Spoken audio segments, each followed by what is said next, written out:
Et le plus ironique dans cette histoire, c'est que, à ma connaissance, c'est le seul handicap qui ne suscite pas vraiment de pitié.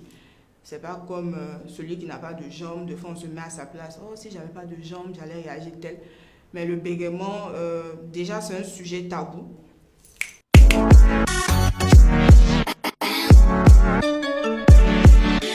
Bonjour, je m'appelle Cissé Fatou et je suis là pour vous parler du bégaiement. Le bégaiement est un trouble de la parole qui peut se manifester sous plusieurs formes.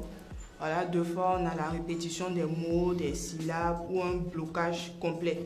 C'est-à-dire, on ne peut pas expulser complètement le mot. D'après les informations que j'ai reçues de ma famille, j'ai commencé à bégayer peut-être à l'âge de 6 à 7 ans. Je suis née au Gabon, là-bas je parlais que le français.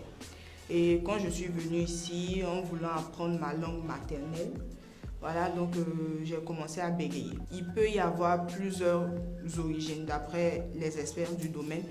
Voilà, ça peut être comportemental, venant de l'environnement, ça peut être neurologique, psychique. Et la seule personne habilitée à poser un diagnostic, c'est l'orthophoniste. Voilà. Bon, les difficultés sont quotidiennes partout parce que vous vous imaginez que tout ce qu'on fait, ça passe par la parole. Donc imaginez qu'il y a un spectre qui est là, qui vous bloque à chaque fois. Quand vous voulez parler, c'est difficile. Donc que ce soit saluer un inconnu dans la rue ou bien arrêter un taxi et lui dire où je vais, à l'école, prendre la parole, faire des exposés. Quotidiennement, en fait, il y a des difficultés, des obstacles. Généralement, vous aurez remarqué qu'un bègue ne bègue pas quand il chante.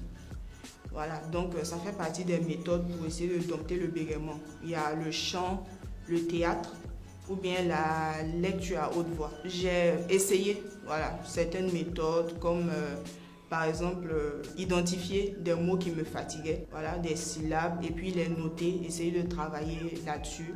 Parler doucement parce que généralement on veut aller vite en besogne.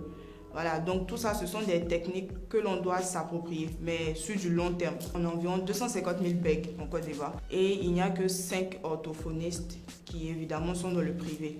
Voilà, donc les séances coûtent cher et c'est pas que une ou deux séances. J'ai une fois demandé, j'ai un orthophoniste près de chez moi, la séance coûtait 45 000 francs.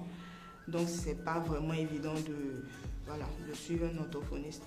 C'est des moqueries, souvent des stigmatisations. Et le plus ironique dans cette histoire, c'est que, à ma connaissance, c'est le seul handicap qui ne suscite pas vraiment de pitié. C'est pas comme celui qui n'a pas de jambes. Des fois, on se met à sa place. Oh, si j'avais pas de jambes, j'allais réagir tel.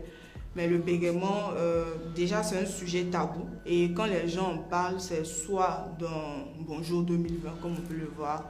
Voilà, donc on est sujet à des moqueries et tout.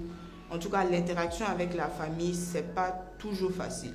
Voilà, entre des personnes qui veulent finir ce que tu veux dire, comme si tu ne savais pas ce que tu voulais dire. Des personnes qui statuent l'évidence. Quand tu commences à parler, on dit « Ah, toi aussi, c'est bon maintenant ». Voilà, bon, ce genre de remarques ou bien de faire des remarques blessantes du genre « Fatou, mais attends, tu vas pas essayer d'arranger ce bégaiement-là, tu fais exprès ou quoi ?» Voilà, donc après je me dis « Qui va faire exprès de vouloir répéter des mots à longueur de journée ?» Ce qu'il faut savoir, c'est qu'il y a autant de bègues qu'il y a de bégaiements. Et tu peux être bilingue, bégayer dans une langue et puis ne pas le faire dans une autre langue ou bien le faire moins dans une autre langue. Moi, dans mon cas, généralement, c'est dans des situations de stress, de panique. Quand ça survient, des fois, je force pour parler, des fois, je me tais complètement. J'ai essayé de m'approprier quelques techniques, mais bon, sur du long terme. Le premier travail à fournir sur moi, c'est le côté psychologique. Donc, je dois déjà me rassurer, me dire que tout va bien se passer, je vais bien parler et puis les gens s'en foutent que je bègue ou pas. Voilà, donc c'est un volet très important que j'ai même eu à expérimenter lors de ma soutenance. Je me souviens tout particulièrement d'une histoire. J'étais à l'école, il fallait faire une lecture. Donc j'ai commencé à lire et tout. À deux fois, j'arrivais sur des mots qui me bloquaient, mais il est arrivé un moment où ça sortait plus. Là, j'étais paniquée. J'étais là, la bouche ouverte comme ça, j'arrivais plus à avancer. J'ai entendu quelques commentaires du genre « Ah, petit mot là, elle peut pas dire ». Bon là, ça m'a vraiment cassé, je me suis mise à pleurer. Il y a un volet très important à prendre en compte, c'est au niveau des parents. Généralement, selon les spécialistes, le bégaiement peut apparaître entre 2 et 7 ans. Voilà, donc on peut déjà avoir des signes avant-coureurs que l'enfant peut être bègue. Il est important de vite le prévenir. Voilà, au niveau des parents, ils doivent être beaucoup attentifs.